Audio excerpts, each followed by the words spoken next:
Nous retrouvons à présent Jean-Pierre Anquery et sa rubrique pratique. Bien, je voudrais vous faire découvrir ce soir, si vous ne les connaissez pas déjà, les équipements culturels de la ville de Paris aux Halles. François de Penafieux, est-ce que vous pouvez exprimer en 3 mots ce que l'on ressent lorsqu'on s'occupe de culture à Paris? On ressent, si je devais le dire en 3 mots, je dirais beaucoup de passion, beaucoup d'enthousiasme et probablement beaucoup de tolérance. Pourquoi tolérance? Sans répondre directement à votre question, je vous dirais que par les temps qui courent, il me semble que c'est une qualité qui est primordiale. Bien, voulez-vous que nous en venions aux Halles? Nous avons réalisé un reportage l'autre jour et je vous propose que nous le regardions ensemble. Sans fracas, sans coup d'éclat, sans flonflon ni discours, la ville de Paris a transformé 4000 mètres carrés du bâtiment Lescaut aux Halles en un centre culturel de première grandeur. 7 équipements consacrés aux arts ou aux lettres s'échelonnent à présent rue Pierre-Lescaut et tout autour de la terrasse du Forum. Les uns manquaient cruellement à Paris, comme la Maison de la Poésie. D'autres viennent renforcer le dispositif culturel parisien, bibliothèque pour la jeunesse, maison des ateliers d'expression culturelle ou conservatoire regroupant ceux des 4 premiers arrondissements de notre ville. Plus original encore, le Centre d'information culturelle. Il est le seul en Europe à faire appel à la télématique. Il s'adresse aux chercheurs, professeurs, étudiants, comme aux simples amateurs d'art ou de spectacle, et bien entendu aussi aux touristes. Bonjour. Bonjour. Nous sommes italiennes et nous sommes là pour une semaine et nous voudrions savoir les expositions. Oui, expositions à Paris. Dans quel domaine? Peinture, et photo. D'accord.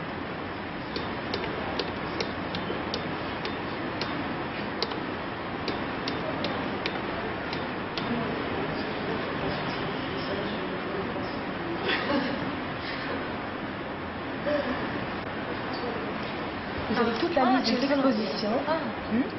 Alors s'il y en a une qui vous intéresse, vous me donnez le numéro et je vous donne les références. Le 1. Le 1 Dernière née des galeries d'exposition de la ville de Paris, le pavillon des arts accueille les manifestations organisées par la direction des affaires culturelles. Ces 6 mèzes sont actuellement occupées par des toiles et des gravures de Gustave Doré. Elles renouvellent complètement la connaissance que nous pouvions avoir de cet artiste.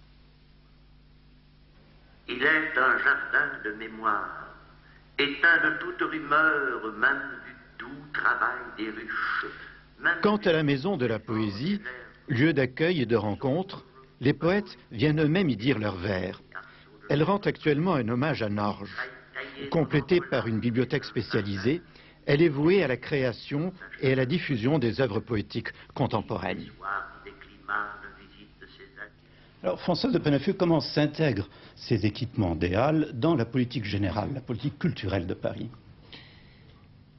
Les Halles, le Forum des Halles, c'est le cœur de Paris. C'est ce qu'on a appelé le ventre de Paris. Et ce ventre, il est resté béant, il est resté vide pendant des années.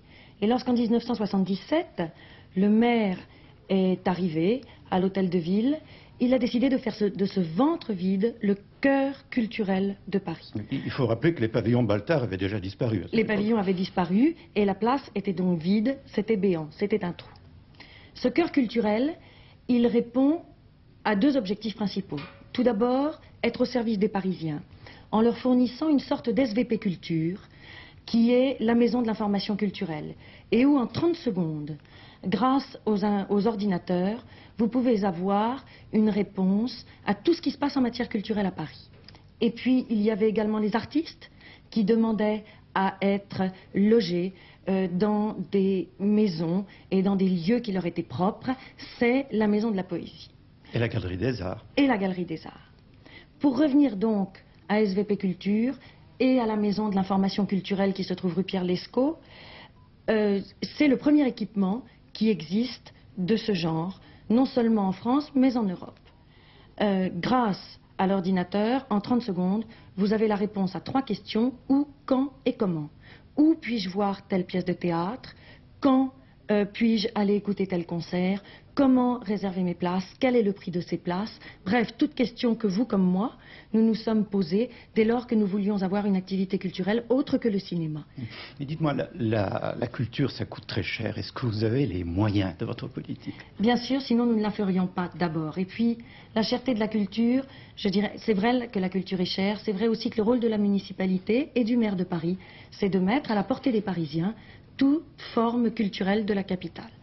Je vous prendrai un exemple, le théâtre musical de Paris, le Châtelet. Il y a des places qui vont de 35 francs à 175 francs. Si vous voyez la jeunesse de ceux qui viennent au théâtre musical de Paris, vous constaterez que pour payer 35 francs et assister, comme la semaine dernière, au New York City Ballet de Balanchine, ça vaut largement la peine et que c'est quand même à la portée des bourses, même de celles des étudiants. Allez voir la jeunesse qui fréquente notre théâtre. Alors une dernière question, est-ce que vous avez des projets? Bien sûr que j'ai des projets.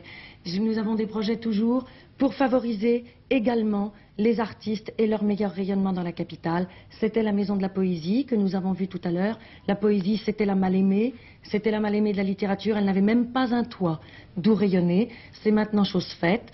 Et le maire de Paris a mis à sa disposition une maison à partir de laquelle elle peut à la fois accueillir le public et lui faire mieux connaître son art. Alors vous avez un centre d'information culturelle, est-ce que vous allez en créer d'autres? D'autres, c'est l'affaire des autres villes. Paris a un maire, ce maire et sa municipalité ont décidé d'avoir un centre, une maison d'information culturelle. C'est maintenant chose faite et les Parisiens peuvent venir tous les jours. Tous les jours d'ailleurs, ils plébiscitent ce nouvel équipement puisque nous avons actuellement plus de 500 visites par jour dans ce lieu. François de Paneffeux, je vous remercie.